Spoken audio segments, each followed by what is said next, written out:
रात के 2:41 बजे मुझे एक मिस्ड कॉल आया। नंबर देखकर मेरी सांस रुक गई, क्योंकि वो कॉल मेरे ही नंबर से था। मिनट पर मेरी नींद अचानक खुल गई। कोई बुरा सपना नहीं था, कोई तेज आवाज नहीं हुई थी, लेकिन फिर भी ऐसा लगा जैसे किसी ने मुझे जानबूझकर उठाया हो। कमरे में पूरा अंधेरा था, सिर्फ पंखे की हल्की सी आवाज और मेरी सांसें। तभी मुझे एहसास हुआ मेरा फ़ोन वाइब्रेट हुआ है। मैं रात को फ़ोन हमेशा साइलेंट पर रखता हूँ, फिर भी मुझे साफ महसूस हुआ जैसे अभी अभी किसी ने कॉल किया हो। मैंने धीरे से साइड टेबल से फ़ोन उठाया, स्क्रीन ऑन की, और जो मैंने देखा उसने मेरे हाथ ठंडे कर दिए। मिस्ड कॉल, समय 2:38 AM, और कॉल आया था मेरे ही नंबर से। एक एक अंक वही, ना कोई अनजान नंबर, ना प्राइवेट कॉलर, सीधा मेरा अपना नंबर। पहले तो मुझे लगा शायद नींद में गलत देख रहा हूँ।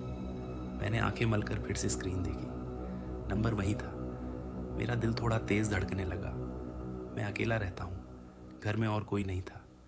मेरा फ़ोन मेरे हाथ में था।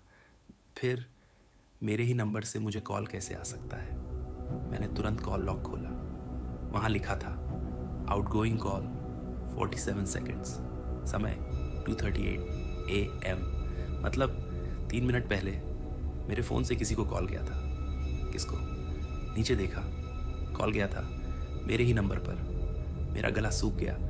मैं उस समय गहरी नींद में था, मुझे याद है, क्योंकि मैं सोने से पहले अलार्म लगाकर सीधा लेट गया था। मैंने फ़ोन अनलॉक करके रिकॉर्ड्स चेक किए। कोई ऐप खुला हुआ नहीं था, कोई ऑटो डायल सेट नहीं था, सब कुछ सामान्य था। लेकिन एक चीज़ असामान्य थी। ऊपर नोटिफिकेशन में लिखा था एक न्यू वॉइसमेल। मेरे हाथ हल्के हल्के कांपने लगे। मैंने कभी वॉइसमेल यूज़ नहीं किया, किसी ने मुझे वॉइसमेल छोड़ा भी नहीं था पहले। फिर ये नया वॉइसमेल कैसे? मैंने कुछ सेकंड तक स्क्रीन को घूरा। दिमाग कह रहा था कोई मजाक होगा, नेटवर्क गड़बड़ होगी, सिस्टम एरर होगा। लेकिन दिल कह रहा था कुछ ठीक नहीं है। कमरे में अचानक बहुत ज़्यादा सन्नाटा लगने लगा। मैंने हिम्मत करके वॉइसमेल पर टैप किया। स्क्रीन पर लिखा आया ड्यूरेशन 00:47 सेकेंड्स, यानी उतनी ही देर जितनी देर कॉल लॉग में दिख रही थी। मेरी उंगली प्ले बटन के ऊपर रुकी रही। मैं सोच रहा था अगर ये सच में मेरी आवाज़ हुई तो। मैंने खुद को समझाया बस सुन ले, सब साफ हो जाएगा। और फिर मैंने प्ले दबा दिया। पहले 5 सेकंड पूरी खामोशी, कोई आवाज़ नहीं। फिर बहुत हल्की सी सांसों की आवाज़, जैसे कोई फ़ोन को बहुत पास से पकड़कर धीरे धीरे सांस ले रहा हो। मैंने आवाज़ तेज़ कर दी, सांसें और साफ सुनाई देने लगीं।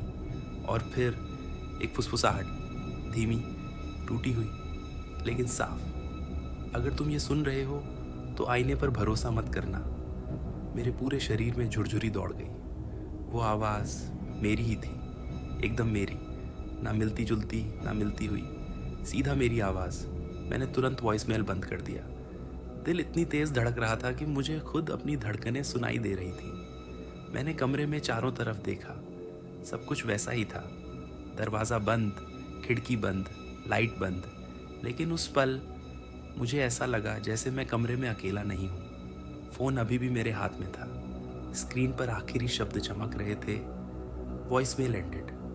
और उसी समय बाथरूम की दिशा से बहुत हल्की सी आवाज़ आई, जैसे किसी ने अंदर धीरे से कदम रखा हो। बाथरूम की दिशा से आई वो हल्की सी आवाज़। मैं कुछ सेकंड तक बिल्कुल हिला भी नहीं। मैं खुद को समझाने लगा शायद पाइप की आवाज़ होगी या मेरे दिमाग का वहम। लेकिन सच कहूँ, मुझे अंदर से डर लग चुका था। फ़ोन अब भी मेरे हाथ में था। मैंने हिम्मत जुटाई और धीरे धीरे बाथरूम की तरफ बढ़ा। हर कदम के साथ दिल की धड़कन तेज़ हो रही थी। दरवाज़ा आधा खुला था।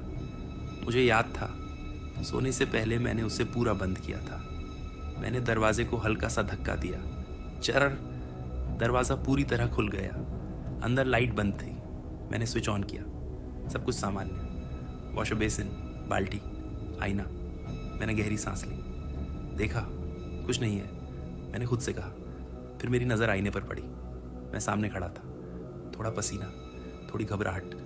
मैंने अपना हाथ उठाया, आईने में भी हाथ उठा, सब ठीक। मैंने सिर हिलाया, आईना भी वैसा ही। मैं खुद पर हंसने ही वाला था कि अचानक आईने में दिख रहा मैं 1 सेकंड देर से पलक झपकाया। मैं जम गया। मैंने अभी पलक नहीं झपकाई थी, लेकिन आईने वाला झपका चुका था। मेरी सांस अटक गई। मैंने खुद को मजबूर किया फिर से पलक झपकाने के लिए। इस बार दोनों साथ में झपके। शायद भ्रम था, मैंने सोचा। तभी मेरा फ़ोन फिर से वाइब्रेट हुआ। मैं लगभग उछल पड़ा। स्क्रीन पर देखा, इनकमिंग कॉल फ्रॉम मेरा अपना नंबर। इस बार रिंग बज रही थी। मैंने फ़ोन को ऐसे पकड़ा जैसे वो जल रहा हो। रिंग लगातार बजती रही। मुझे लगा अगर मैंने उठाया तो शायद सब साफ हो जाएगा, लेकिन उंगली एक्सेप्ट बटन पर जाकर रुक गई। मैंने कॉल नहीं उठाया। रिंग अचानक बंद हो गई। 2 सेकंड की खामोशी। फिर एक मैसेज आया, अननोन सेंडर नहीं, मेरा ही नंबर। मैसेज में सिर्फ एक लाइन थी, तुमने सुना नहीं। मेरे हाथ कांपने लगे। मैंने धीरे धीरे सिर उठाया और आईने की तरफ देखा। मेरे सामने मैं ही खड़ा था, लेकिन इस बार आईने वाला मैं मुस्कुरा रहा था, मैं नहीं। मेरे चेहरे पर डर था, लेकिन आईने में एक धीमी अजीब मुस्कान थी। और फिर वो आईने वाला मैं धीरे धीरे अपना फ़ोन कान से लगाने लगा, जबकि मेरा फ़ोन अभी भी मेरे हाथ में था। उसी पल मेरे फ़ोन पर नोटिफिकेशन आया, call ended, duration 0 to 13 minutes. मैंने कॉल उठाया ही नहीं था, लेकिन कॉल चल चुका था। 2 मिनट 13 सेकंड। कमरे की लाइट अचानक हल्की सी टिमटिमाई और आईने में दिख रहा मैं धीरे धीरे अंधेरे में धुंधला होने लगा। अगले ही पल आईने में कुछ नहीं था। कमरा खाली दिख रहा था, सिर्फ बाथरूम और खाली जगह। मैंने कांपते हुए आईने को छुआ। इस बार आईने में जो दिख रहा था वो कमरा था, लेकिन उसमें मैं नहीं था। और तभी पीछे से बहुत करीब से मेरी ही आवाज़ फुसफुसाई, अब मेरी बारी है।